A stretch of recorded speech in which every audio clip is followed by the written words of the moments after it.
শুভ সকাল। কেমন আছো সবাই? লক্ষ্মী রান্নাঘর চ্যানেলে সবাইকে আরও একবার স্বাগত। সকাল সকাল ঘুম থেকে উঠে কি রান্না করলাম, কি দিয়ে খাওয়ালাম তাই তোমাদের শেয়ার করলাম।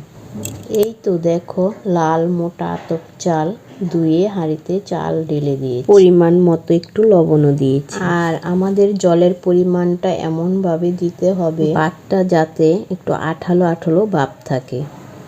এখানে ফুলকপির পকোড়ার ব্যাটারের জন্য নিলাম চালের গুঁড়া, ময়দা, বেসন, স্বাদ মতো লবণ, চিনি, হলুদ, কালো জিরা আর নিলাম সামান্য খাবার সোডা। আমি কিন্তু সব উপকরণ একসাথে ভালো করে গুলে কপির পকোড়াগুলো ভেজে নিলাম। এই দিক দিয়ে বেগুনগুলোর মধ্যে আমি লবণ, হলুদ, চিনি বেগুনের মধ্যে মেখে বেগুনগুলো কিন্তু আমি ভেজে তুললাম।